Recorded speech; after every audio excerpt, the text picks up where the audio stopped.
So I have a problem. My office is a mess and I want to start organizing it and cleaning it up a little bit so that it's easier to do things in here.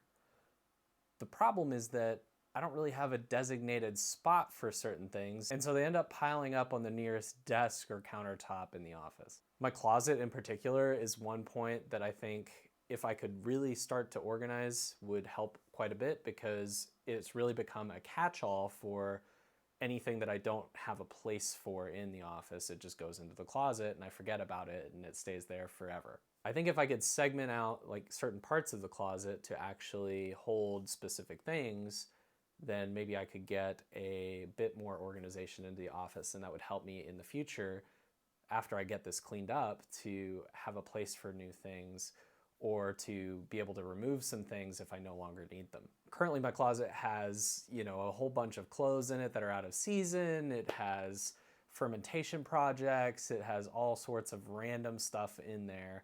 But the first thing that stuck out to me whenever I opened the door was these miniatures. Now, I've played lots of miniature war games over the years. That was like one of my favorite things to do when I was younger. And while I have kind of fallen out of playing them as of recent, just from a lack of time, it's definitely still something that I intend to enjoy into the future. And I enjoy painting them and displaying them as well. So I feel like this will be a hobby that I continue forward with, and I'd like to keep most of the miniatures that I have instead of getting rid of them. The problem is that they are scattered out throughout my house, and I don't really have one dedicated spot for them. Even though the closet is where most of them are congregated, a lot of them are inside of various containers. So, for example, my main Khador army for War Machine is tucked away inside of a battle foam bag that has them all segmented into various foam containers for transport so they don't get damaged. But I also have some in boxes, some just lying out, on the closet shelves, as I showed you in that video before. And I also have some scattered in random rooms in the house, on shelves, etc. So really I need to have some kind of solution to keep them in one specific place and to let me know what I have, because a big problem when I'm trying to go to build an army to actually play at an event is that I don't know what models I have because I don't play frequently enough. And so if I could have them all visually able to be organized as well, that would really help for understanding my inventory. So I went digging for some solutions on the internet, and I came across a couple of models on MakerWorld. The first one was a box of filament that essentially just held a few models, and you were able to stack the boxes on top of each other. While I thought that was a fine solution because it at least allowed you to peer in, it was really wasteful in the terms of like how much filament it was using compared to how many miniatures you could actually store in it. To me, it didn't seem like the most ideal solution considering how many I would need in order to actually store an army. I found a couple other solutions that I didn't really think fit my needs currently, but did spark some ideas in the future, such as some frames for some metal plates that I could use to actually transport my armies using magnets in the bases of the miniatures themselves in order to allow me to transport them outside of a foam box, which does tend to damage the models occasionally because it's not a perfect solution. They jostle around a lot in there. These models take a lot of time and care in order to be properly maintained. They will often get dust accumulated if they're just sitting out raw on the shelf, and they'll often get bumps or scratches during transport. And so I wanted to have a solution that would, I could keep in a closet that would keep most of the dust off of it, because I did look at some stuff that had, acrylic panels on the front and the top in order to actually keep dust off of it if you want to display them. And I will probably pursue those solutions in the future, especially for my fully painted models. But I have a lot of models that aren't exactly painted. So, for example, this guy here from Infinity, the Combined Army, yeah, he's bare metal. And I have a lot that are primed that I'm not really interested in painting right now. I don't have the time. And so what I think would be best is to be able to visually see these models that I have unpainted and hopefully discourage myself from buying more until I paint these, because really I have quite a lot that needs to be painted, or in order to even be displayed in those acrylic cases. And so if I can get some solution that would allow me to visually see them as well as keep them safe, that would be ideal. So eventually I found this solution. So this is a tray essentially with cuts into the actual flat panel on the bottom for the bases to fit in for your miniatures. So I don't have a 32 millimeter on hand, but this is a 30 millimeter miniature, and it fits, pretty snugly into the actual cutout in the base here. The cut's about 2 millimeters tall, so it fits like most base heights pretty well, especially at the 32 millimeter size. So that'd be something like for your typical Primaris Space Marine, if you're familiar with Warhammer. So it's a perfect size for a lot of those Space Marines. However, there are some problems with this model that I didn't really like that made me shy away from using it. And I'll link the model below in case you're interested in looking at this particular one. But the issues with it for me were really a deal breaker. So I printed this out and I immediately broke this column here with very minimal force. I mean, this base doesn't really flex a whole lot. It flexes a little bit. But the idea here is that there are some ridge lines here that are trying to make this actually flex less and be stronger, as well as these points here on the edge that stick up a little bit. So if you can see here, the problem is that the actual column width at the very bottom of these pillars is super small, and it's mostly just infill there with two walls. It's default printer settings, so it's not really strong enough with this kind of configuration and all this geometry. And I get they're just trying to make it look pretty, but it's really not strong enough to stand up. Like I can break this super easily. I'll break this one right now. Watch. I barely pulled on this. Like it is super easy to break. And so to me, like if you're gonna stack these on top of each other, which is the intent, right? There's these little divots in the bottom where these little pins in the top of the pillars stick into so that you can stack them on top of each other. I want it to be at least a little bit more durable than just barely pulling on it, right? And now it's completely useless because if I break one of these, then it no longer works, right? It doesn't serve the function. Then it's just a tray, which a tray is nice, but I really need a solution to store a lot of minis in a tight space. And so if I just use trays, that takes up quite a lot of area. That I may as well just put them on my shelf like where they're at right now, right? So to me, that wasn't going to suffice. Additionally, this is 150 millimeters by 150 millimeters as far as the actual tray. And so you're really not fitting a whole lot of models on here. So you can see you're getting 4 by 4 as far as the actual 32 millimeter bases are concerned. And they have lots of different sizes, but I would really prefer, and I wasn't really thinking of this until I printed it out.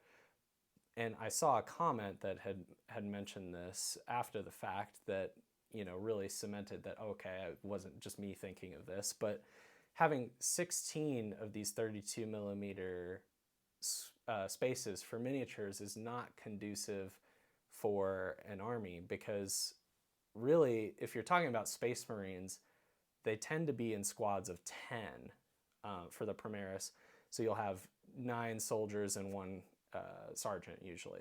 So having these 16 spaces means I only get 1.5 squads plus like a character or something instead of 2 full squads.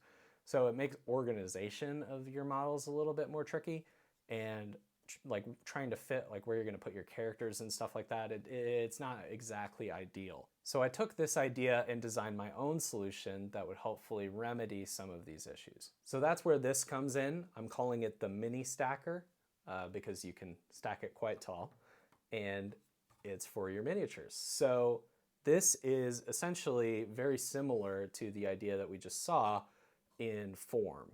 It is essentially a tray with some pillars attached to it. However, functionally, it's very different. And I also have accommodated some of those gripes that I was talking to you about earlier. And really, it's just an innovation on that original idea so that it would fit my needs better. But here's what we have. And I'll break off this kind of bottom piece first so we can talk about just one piece at a time. I just wanted to show you kind of a idea of the full version first. But I've just got some miniatures from War Machine here stuck onto this. This is the 30 millimeter base version. And so you can see here it's a 5x5. So this actually will fit 25 30 millimeter bases on it, which is quite an improvement over the other version that we were looking at. And the way that I did that was by making the tray larger. So this tray is actually about 175 millimeters wide versus I think it was 150 or something like that for the other one. In addition, I've kind of made these pillars just straight cylindrical instead of having that weird kind of design feature to make them stronger. So this is much harder to break, and it flexes a little bit with the tray because I don't have these supporting lines in between them. So there's nothing really holding the pillar to the frame other than this base piece here. And so it can flex a little bit. So it's much more resistant to, I don't know if you can see that, but the whole tray flexes with it. And so it's much more resistant to breakage because of that flexing that is innate to it. So it's like a skyscraper, right? Like the whole thing flexes. But the idea here is that you can stack these on top of each other. There are little divots in the bottom here.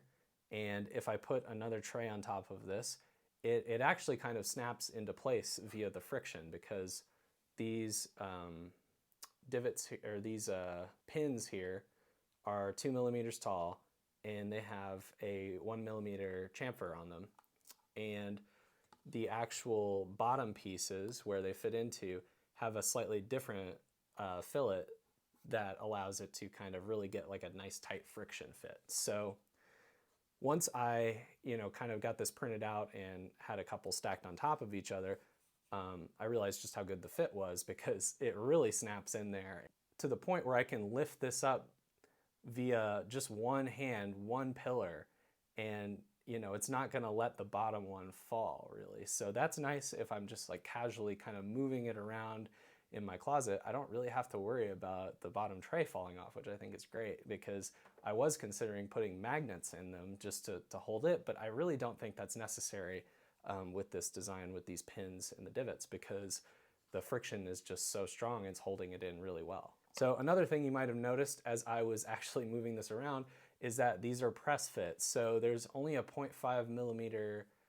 gap in the actual circles here compared to the base size. So this, for example, this is the 30 millimeter base size. So these are 30.5 diameter circles that are then extruded down into the actual frame.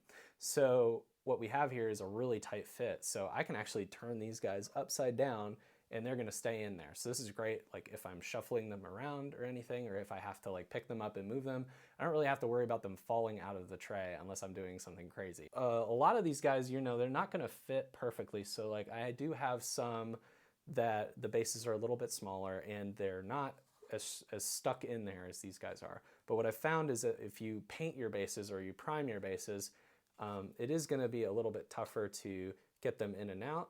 So you're gonna have to, kind of line them up and just press them down. I don't think that's really going to wear too much on your bases, but it might, so that could be a consideration for you. But it will get a really nice fit in there so that they don't fall out. And ideally, I would think that, if you're using this product, you're not really going to be pressing your minis in and out a whole lot. This is gonna be a once every month or two kind of thing, I would think at most.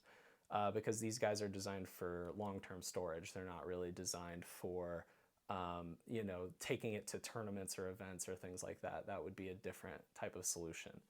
So I would think that having it be, a bit of a tighter fit would be ideal for me, and hopefully that's ideal for you as well. The cool thing about this being a tray and just some pillars instead of something like a box is that it uses a lot less material. So this whole tray, which is about 180 millimeters by 180 millimeters, so that it will actually fit into the print bed of an A1 Mini, which is one of my design constraints around this. It actually flexes quite a bit, and you know, the minis aren't going to fall out or anything, so it's still very sturdy. But because it's a tray like this, it uses a lot less material. So this whole thing only takes 110 grams of filament, which means that you can print like 8 or 9 of these per roll. So that's great because, you know, that makes this really cheap. This is only like $1.50 or $2, you know, depending on how much you pay for your filament. So that's great because I want to print, you know, dozens of these because I have lots of minis, and I would like to create one of these, basically one for each army, and then I can have all of my armies stored in one spot in my closet so that I can immediately, you know, take a glance and realize what minis I have for each, as well as have one dedicated spot for storage for them. And then, you know, if I have my travel bag in the same spot, then, and my my tools and my paints and things like that, then I can consolidate kind of my miniature wargame hobby into one area. But I don't just offer it, you know, in the 30 millimeter size. The design also comes in plenty of other sizes because I have lots of different minis and they all have different bases. So this one, for example, is the 25 millimeter variety, and you can fit quite a few minis on this. Let me count these real quick. Yeah, so there's 36 of these slots on this particular one. So if you have lots of like little spore mines for Tyranids, or in this case, 25 millimeter is the Infinity infantry scale. So you can put your combined army guys on there. Like I've got just this guy on here right now, but you know, you can fit lots of dudes on here. So that's great, 36 of them. And here, let me show you kind of how that snap works. So we're just going to place the 4 columns over each other and just press down. And there's a pretty positive feedback there and snap. And so now I can do crazy things, like I can literally turn this sideways. I can turn this upside down and it's not coming out. Now, I wouldn't do this with like it completely loaded down because it would be terrifying, but it's nice to know that, you know, there's a lot of positive reaction between these columns to where I can do things like carry it around and not really worry about, even with one hand, I can carry this around and not really worry about anything falling out or breaking. So next up we have our 40 millimeter variant, and you can see we've got just 16 of these circles on the 40 millimeter, but this would be for something like Terminators, if you're familiar with Warhammer 40K, and you would be able to put, you know, 3 squads of 5 Terminators plus 1 extra character like a captain or something like that on here, and he fits on there just fine as well. So, you know, whichever army or war game you're playing, if it's a 40 millimeter base size, even the rounded ones are going to fit in here pretty well, and the flat ones will too. So just measure the outside diameter of the base if you're unsure, and then pick the print profile that will work for you. Okay, next up we have the 50 millimeter base size, and I did something a little differently here. So because you really can't fit a whole lot of 50 millimeter models on one base, oh, this guy is worrying me. I'm gonna take him off, but yeah, so I can show you a little bit easier. We actually have 9 50 millimeter base slots in here for this one, but there was some space left over, so I put 4 30 millimeter slots in here as well, and they fit together just fine. However, with the 50 millimeter variety, there are these places where the printer couldn't really bridge the actual distance here because the amount of space in between the circles was too small. So it creates these kind of slots, and it's not going to be the best press fit versus like how the rest of them are because of that tolerance gap. And so unless you have this completely loaded down with miniatures, their bases aren't going to be able to, you know, you're not going to be able to turn this over like I was the other ones and have it really be in there. So that's something to keep in mind. I'm not sure that there's really a way I can physically work around that without really compromising the integrity of the frame. Just be mindful of that with that 50 and 30 millimeter combination, that is not going to be as tight of a fit as the other ones are. However, I also offer this one in a 50 and 28 millimeter version so that you can stuff like a typical dreadnought and a Space Marine in here as well, in case you don't want the 30 millimeter version, which is pretty much just used for like War Machine and a few other tabletop games. But Warhammer 40K was the most popular, so I just did a 28 millimeter and 50 millimeter version. And you don't have to fill these 28 millimeter or 30 millimeter circles either. You can just use the 50 ones, but I just wanted to take some of that material away and give you the option to have more storage just in case you need it. I also designed a 60 and 40 millimeter variant that uses the same philosophy that I just showcased.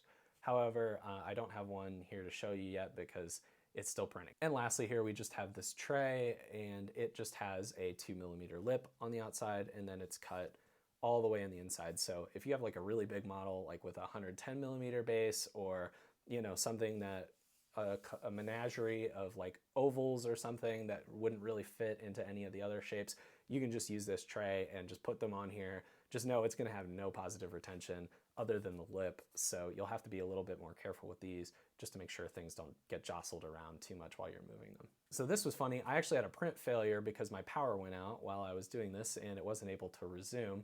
So I had this 40 millimeter tray being printed that didn't quite work, and it actually gave me an idea because I don't know what to do with this extra plastic. So one of the things that I've done with it is actually just clip it to the top of the other trays.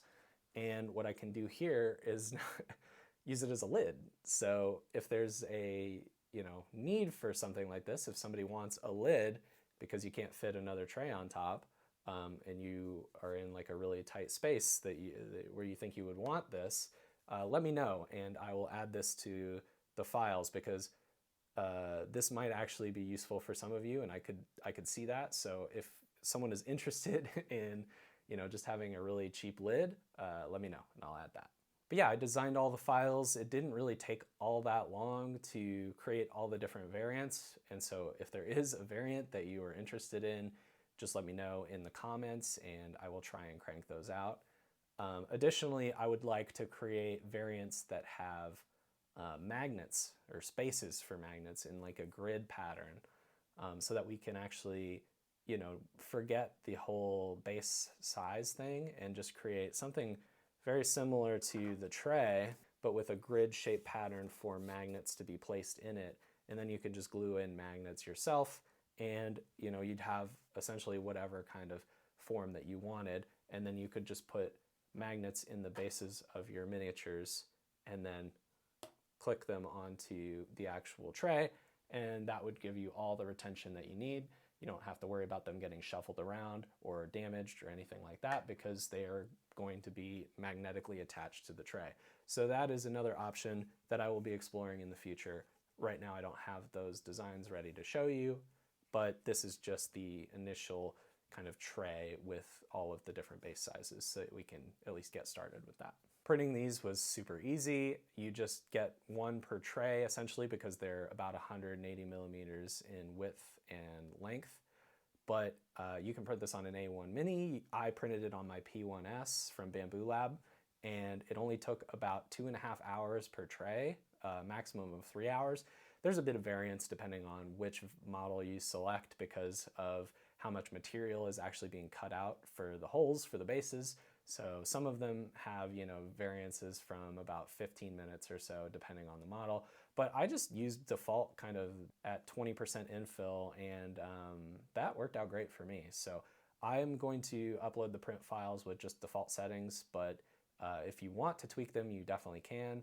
I feel like you could probably use less infill, but it might make the columns a bit easier to snap, so just something to think about. But yeah, overall, I'm really happy with how this project came out.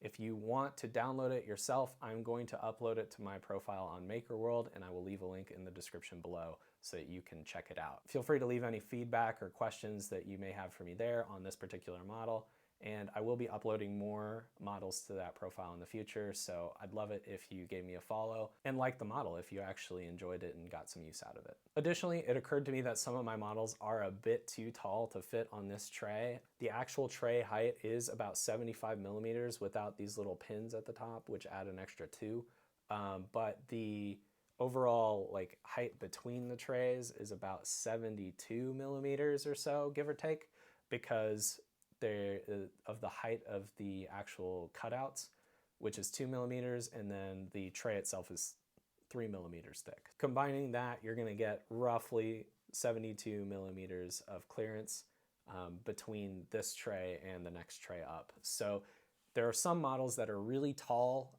or might have like tall spindly bits that you might need some extra height. So in addition to just these 75 millimeter tall columns variants, I'm going to upload a different print profile with 100 millimeter tall columns. Just note that those will be a bit more fragile because of those taller columns. It'll be great for those models with like really tall pikes and stuff, but I wouldn't use those as the norm. Just use them if you have to, and then that'll get you a little extra height to fit more models that are taller in there. Overall, I'm really happy with the system and how it fits into my closet. I think this is exactly what I wanted for my particular needs. It allows me to really quickly see what models I have. I can keep each army separate if I want, and then have different trays for different armies and put them in the back of my closet so that they all have a dedicated spot and a place. And so I think I'm really happy with this project and the designs and how it turned out. And hopefully this helps you guys as well. Like I said, they're free for download, and I'll leave the link in the description below. And I really hope that you enjoyed this and got some inspiration, or this helped you in some way. But with that, that's all for me today, guys, and I'll catch you in the next one. Thanks.